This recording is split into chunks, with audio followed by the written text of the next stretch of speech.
Welcome to Mental Health Momentum, a Silicon Slopes podcast. I'm Dr. David Morgan. I'm a licensed psychologist and the Director of Mental Health Awareness here at Silicon Slopes. And on this podcast, we talk about mental health issues in business and beyond, and we look for solutions. And I'd like to introduce my guest today. This is Alyssa DeHart. Hello, Alyssa. Hi. Thank you for having me. I'm excited to be here. So good to have you here. Let me tell our listeners a little about you. Alyssa is the CEO of the Utah Advocacy Coalition, where she leads statewide efforts to strengthen care systems, expand giving circles, and promote shared advocacy so families and caregivers don't struggle in silence. With a master's in organizational leadership and a bachelor's in health promotion, Alyssa brings over a decade of nonprofit and volunteer leadership to her work. She's known for building cross-sector partnerships and launching innovative programs like People Pitch, a dynamic nonprofit pitch event that expands giving circles through advocacy, and Care Connection Tours, which introduces families and community leaders directly to Utah's care systems to spark connection and inspire action. Alyssa's leadership centers on creating spaces where every person feels seen, supported, and empowered to live authentically. In addition to her work with the coalition, she serves on numerous statewide advisory boards and community committees focused on accessibility, family well-being, and inclusive policy. Her driving belief is when we build stronger systems rooted in belonging and shared responsibility, we create a more resilient Utah for all. Thanks again for coming here. Does that feel okay reading that? Absolutely. Yeah. Thanks. I love that. I love the about authenticity. I think that that's one of the things that is a challenge in today's society, because we want to put our best foot forward. We want everyone to see all the great things, but being authentic is just, I don't know. It's freeing to most people when they can just say, look, this is just who I am. It's okay. All my warts, all my flaws. Yeah. Well, that's just it. It's in those moments that are the maybe inconsistent or what we find not polished. There's so much beauty in that. Yes. Because that's where we grow to be able to have any polish at all or any capacity. Absolutely. Really. So. And I think we connect more on that level too. I think because everyone, when we finally let down the shield and people kind of see how everyone is, they go, oh, well, that's just like me. Yeah. You know, I have my challenges as well. And so I love that. Yeah, that's, I think we all want to be seen and know each other well enough to know that we each struggle to some degree. Yeah. I think when we hold all of that back, it's almost like one of the most unkind things we can do is just to seem like everything's always okay. Right. Oh, absolutely. Yeah. Yes, I agree. Yeah. So tell me about any interest in mental health. I mean, when you replied to the podcast, you said, I'd love to be on it. And so, and it's clear what this podcast is about. So tell me about that. Yeah. Well, I've been thinking about this question, and I could introduce where I became interested in mental health through various parts of my life. And it did come in layers, really. As a teenager that was just, wrapping up high school, I began to get really interested in exercise. And I do remember there was a friend of mine, someone that I knew, and she let me know that she'd been diagnosed with severe depression. And I was curious about that. And I hadn't really heard anything about it. It was a long time ago, and we didn't talk about it much at all. So it was a brave share that she made. And I was respectful about it. And then as I went about, doing my walks or jogs or whatnot, and this is in Virginia, so beautiful forests and things to, enjoy while you're out. I thought, but couldn't she, because I feel so good when I run and when I exercise, couldn't she feel better if she were involved in some of those things, and wondered about that and wondered about the reality of mental health condition. And then went away to school. I came out here to Weber State from Virginia on recommendation of somebody that I trusted and admired, and enjoyed Weber State. In my second year, I had depression, like flat out knocked down. I was really striving for those straight A's, and my body, said, whoa, that's enough. And so had you been a high achiever to that point in your life?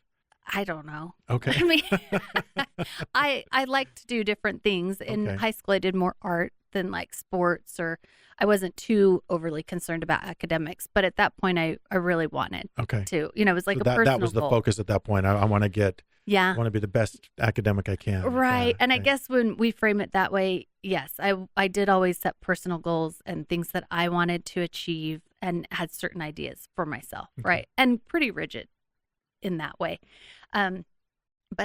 So yeah, my body just kind of said, whoa. And I had really diagnosable depression. And then I knew it was real.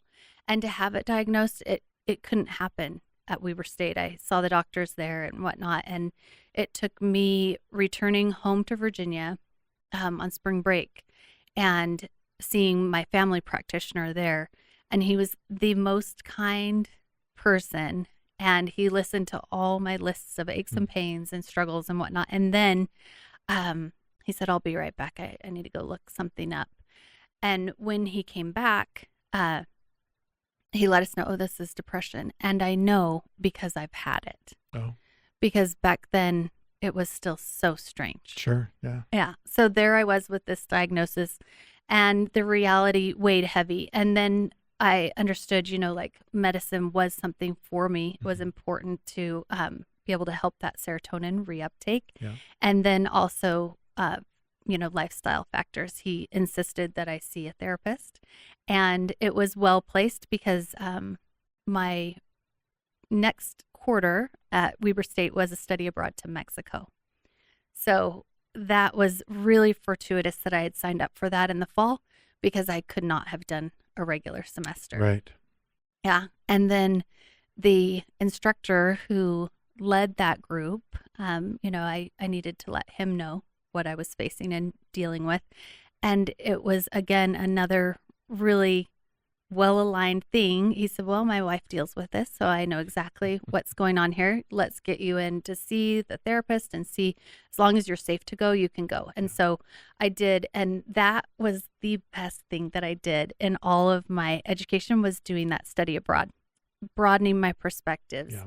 getting a new view of life, learning more about myself in other circumstances, and then having that merciful perspective, really, that when I couldn't get an assignment done, he was willing to flex. And then it took about a year before I was through it and, was able to be off medicine and Right. feel more like myself and just return to health. But it wasn't just mentally taxing. There were definite physical implications for me. So that's where I understood it a lot. But then, in recent years, watching my children go through their different things, it's been, I've navigated the weight of caregiver burnout, Yeah. trying to figure out systems and ways to help my children with differences.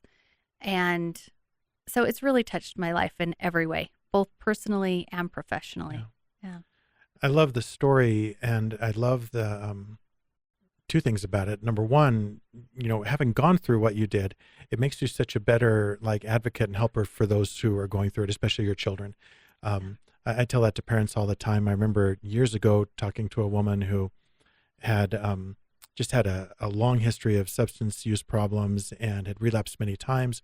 And she finally was at the point where it looked like this current period of sobriety was going to take, and she was going to be successful. But she had a daughter that she had lost custody of years prior, and she'd connected with her, but wasn't directly involved in her care. And she was so ashamed, and she said, I'm just going to be such a terrible example for my daughter.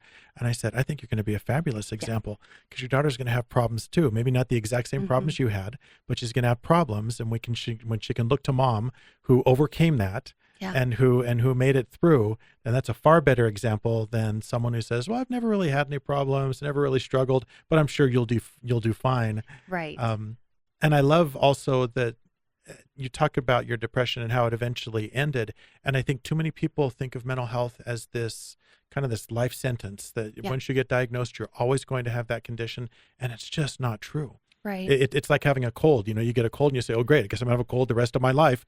Yeah. It's not that way. Or even cancer, you can go into remission, and mental health happens the same way. Yeah. That's an interesting point. And to make it clear, it didn't just go away. Right. Like I needed to do some work Oh, of course. to get there. Yeah. So retrain patterns of thought, Yep.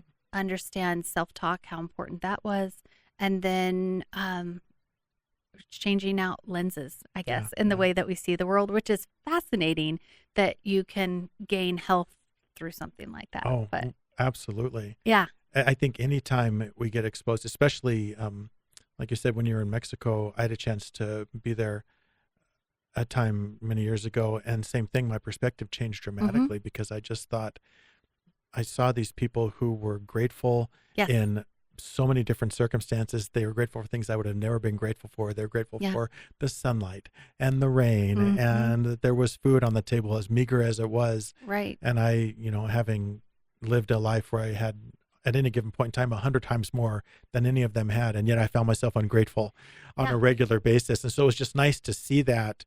It gets, again, it just helps shake you out of your perspective and just kind of expand your view a little bit, which I think can make a big difference in terms of how we perceive things. Yeah, it really comes down to our expectations Yeah. that we have. And in my case, it was of myself, right? And what I expected I could do. But sometimes it stems out of what we expect others to do Yeah. for us. And yeah, as you shared that about Mexico, I remember sitting on the tour bus because we did a lot of touring and seeing different places. It was a great trip. But as we passed by, kind of one settlement area, I remember looking out the window and seeing a little girl who was probably 4 or 5 at the time. And she had a rock and she was cradling it just like a baby doll. And on one hand, we could think that's tragic and sad, but Sure. it was beautiful. Yeah. She made do with what she had, and her imagination was just as vibrant, with or without the baby doll, and Right. maybe even more. And perhaps even more. Yeah, exactly. Yeah. So seeing those kinds of things definitely were helpful, and then just really practical ways to balance. As far as my current work, I do understand. Well, also, I guess I need to say it didn't go away and stay away. Sure. There's Yeah. times that, it's returned after different children that I had, or, Yeah. things like that. And fascinatingly, it's returned differently. Yeah. It didn't look the same, and yet it still had the same root cause. But, instead of being really tired or weepy, I felt really short-tempered and angry, Yeah. or, those kinds of things. And then also recognizing that trauma, unresolved trauma is something that, you have to get to the root of it and resolve to be able to get healthy again too. So I have a feeling we could talk about this for about 3 days and Probably. just keep going. But I want to ask about the Utah Yeah. Advocacy Coalition. Okay. Coalition. So tell me about it. Why was it founded? What does it do? Because I know Yeah. this is like a passionate thing for you. So it is. yeah. So, Utah Advocacy Coalition is founded on the idea that everyone has value. Everyone has something to give, and together we're so much stronger. And so it's really created to unite community and create a caring community that is built out of more prevention than reaction. So I mentioned a little bit earlier that I have a few children with disabilities that, their experience in the world has been impacted by having this part of them that just doesn't fit the regular mold. Yeah. And that's been heaviest and hardest when they feel they can't own it. They can't claim it. They don't get to name it, but instead hide it or hold it back because it's strange or odd. When my son was in 2nd grade and he still wasn't reading, he was about to turn 8 and just it wasn't making sense. And we'd done everything that we could do. And we had 4 other children who were excellent readers and, honor roll students and doing all of these things. We needed different kind of help. Instead of just more of the same, we realized we needed different help. And watching his journey through, discovering, oh, it's dyslexia. Okay, so that's a part of who I am, and it makes me a really strong athlete, a really great artist. I have all of these strengths because of dyslexia, and yet I can't read Right. with these other students the way they do. And seeing the struggle that he had with that, And then watching our youngest daughter, who happens to be on the spectrum with autism, we didn't know until she was 14. She's actually adopted from Guatemala. She came to us when she was 18 months old. And so many of the differences that we were experiencing were being attributed to adoption related issues. And it turns out that, yes, she's wired autistically. Right. Yeah. And so helping each of them really be comfortable with those diagnoses and comfortable with the differences and the different types of help they needed has been something that I've needed to advocate for, really, from the very beginning. Right. So it wasn't a choice. It was just a necessity, right? And so as I look for ways to support them and the systems that there's a lot of gaps still. We don't have everything that we need. And probably one of the biggest hurdles is families being able to connect with resources, Right. to find them. Because there are a lot of great programs out there. There's a lot of people doing wonderful work. And then connecting is hard. It's a whole new world you didn't necessarily intend to enter. And you kind of need to learn a whole new vocabulary as well. So it's a bit of a situation. So Utah Advocacy Coalition really mobilizes those community care systems and encourages people to create the best policies and connections to help each other. And so nobody's suffering alone. You mentioned earlier about, a lot of times we kind of hold it back and we don't want to talk about it because it seems odd or different. And that is exactly what Utah Advocacy Coalition is working to combat. Like, let's go ahead and talk about it. Let's have these conversations that broaden our perspective and help us see holistically and understand that none of these mental health conditions is bad or the end. It's a stepping stone. And it is something that broadens who we are. Like you mentioned, having depression gave me depth. And it truly did. Right. I didn't know how to help that friend when she talked to me as a teenager. But as an adult now, I do understand. And there's really no substitute for experience. Absolutely. Yeah. You have to go through it, right? And when you find people who've been through it like you have, you can pick up the conversation completely differently. Yeah. So much less explaining. There's no qualifying. You feel that relationship build in a way that there's trust inherently because you know. So basically you had your children, who were struggling with mental health issues, you had to advocate for them. And then you said, let me just take this to a much larger level, right? Let me help other people have resources that I didn't have, right? Yeah. In between that time, I worked at both Utah Parent Center, where people are trying to get help, and then for a disability provider in Utah called Churn Community Services. And we serve over 600 adults with disabilities in Utah, and seeing the community that they have and the way that they're connected. They're not sitting idle at home or something, they're not sitting in front of the TV. They're out and about. They're doing things. In fact, our communities up in Farmington Station area will make thank you notes and then go deliver it to shoppers, or go to the care centers where people no longer have family, and they'll play games with them. So they're volunteering in the community and having parties and all kinds of wonderful outings. Seeing that is what really made me think, okay, these services exist. And then there are those of us who need them, but we can't connect with them because the provisions from the state, the DSPD provisions, is what really turns the key to being able to have those services for that and particular access. Population. Yeah, exactly.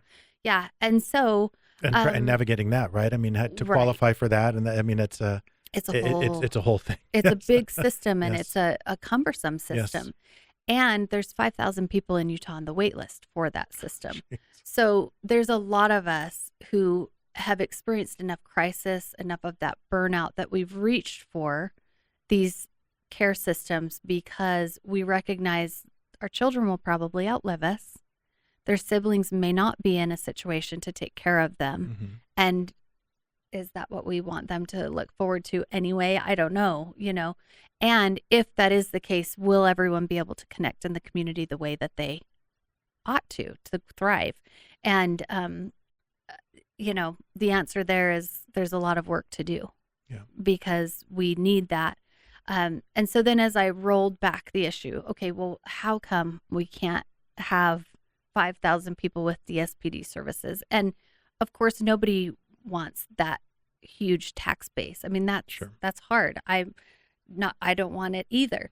So with Utah Advocacy Coalition, this is an effort to connect the community in ways that we of our own choosing can get more involved in giving. People Pitch specifically is that way. Like, let's elevate giving. Let's talk about what do you have to give and how can that contribute to the whole so that families are not left to do it alone. So let's say you have a family right now who's in need, and they don't know how to connect with services, and somehow they run across what you guys do. Can you walk me through what would happen then once they reached out? I mean, what's the journey like for them? So typically, we're working more with the systems and the providers that exist. Okay. There have been families that have reached out, and I've been able to direct them to, different entities that are doing that work.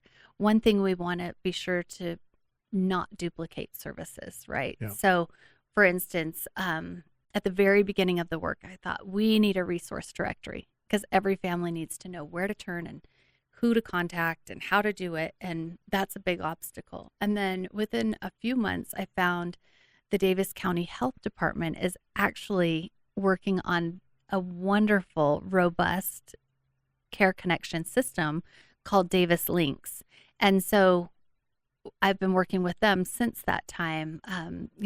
They have, it's thousands of providers that are linked in, and they've been doing this work for about 15 years, connecting together as a coalition of different care providers and working on ways to address the community needs. So we don't need to duplicate that. We just need to raise the relevance of it and help people see what they're doing and celebrate it more. Yeah. So it's like a big cluttered room where no one can find anything. Yes. But all the resources are there, and you're like the person that has indexed the room and has gone around to look at everything and then working on it. Right. I can say, oh, there's this issue. Okay, there's actually this place can help with this and that, because I think you're right. Part of the frustration, especially with people with special needs, is that they're already frustrated because they can't do everything that other people can. There's stigma associated with it, and they get treated differently, unfortunately, by people. It's a burden on the family sometimes just because it's hard. It's a challenge to deal with those things. It's a curveball usually people aren't expecting. And then to not be able to know where to go to get that help is just one level of frustration. So it sounds like you're trying to eliminate at least that level of frustration. You're saying we can show you where to go. Yes. And in fact, as I've done the work, I recognize how many things I still don't know. And one of them is, our hotline, 988, it's not just for suicide. It's for anyone in crisis. So it's actually technically Utah's warm line. And families can call that are experiencing behavioral health crises and crises, however you want to say.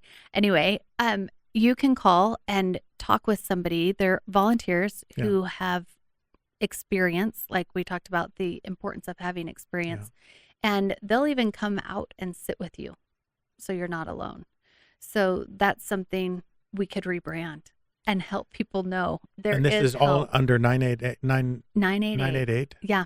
See, that just shows my ignorance in that too. We don't know. I thought, well, this is what you call when you're having a suicidal crisis. And it is. Right, but that's not the only reason you can call it, right? Is what you're saying. Yes, and I didn't know that. That does need a little rebrand, or at least some education around that. Broaden. Yeah, we just exactly. need to broaden just the to help people. perspective. Yeah. And I mean, marketing principles are that you narrow it as Sure, narrow of as course, you can. And so I see why that may have been. And yet, like, I could have used that many times. Yeah. As a caregiver, because that's something, you'll talk with people who are experiencing these struggles and feeling the weight of it. And, they'll say, well, I can't afford therapy. I can't have a counselor. And it's not that 988 is going to give you therapy and those No. things, but they will help you connect with new ideas, and you're not alone, because I think that isolation and that loneliness is the hardest part. You mentioned the stigma Yeah. and stereotype that people with disability are experiencing, and the weight of that. That is the most significant thing, I'd say. Yep. On our website, there's a Venn diagram that shows, unsupported disability and unresolved trauma. And it depicts, the spillover Right. when that happens. And, some of our most critical difficulties that what am I trying to say? What's the word I'm looking for? Our biggest community impacts Mm-hmm. are really centered out of this lack of compassion early on. Yeah. The lack of connection to look at, why is this happening? Like when we talk about people who are homeless and we think, why? Do we ever ask, why are they homeless? And look back, where did the mental illness begin? To me, mental illness is a symptom of something. Right. Where is it stemming from? And I found that in my own situation. There were things that I needed to look at, take a good hard look at, and talk through and be able to make sense of in my cluttered room in my mind, right? Yeah. And then it's been okay. It's not that it's all resolved or, that I can feel good about those parts of my life experience, but it's organized in a way that I can manage it. Yeah. Yeah. So if people want to learn more about Utah Advocacy Coalition, where do they go? UtahAdvocacy.org. And UtahAdvocacy.org. come attend our events. People Pitch, our next one is launching September 16th. Is that right? Hold on. It's the Tuesday in September. It's coming down to Lehigh.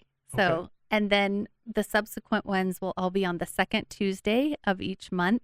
And it's a great celebration of giving. We hear from people who give, and they tell us about why, and why they give and how it's changed their life. And then we hear from 3 nonprofits who want to explain their impact, and they pitch their purpose in 5 minutes, and they connect with partnership there. We've had different entities get new board members, some funding, others, we had KUTV News that attended, and Mark Cabell, he was giving voice, shared why he gives, and also highlighted the nonprofits that day. And people have had venue connections. It's just a great celebration of giving. So Nice. Come see us there, or visit our website and connect with us. Come change your perspective. Yeah. Exactly. Come change the way you see the world. Yep. Well, Alyssa, thank you so much for visiting with me today, and thank you for the great work you're doing to advocate for people. If those who have more, I think, are obligated to help those that have less in every situation. That's exactly what you're doing. And so thank you very, very much for all Well, that. thank you. I appreciate that. Thanks for having me. And thanks everyone for listening today. Remember that change starts with you, and together we can increase our mental health momentum.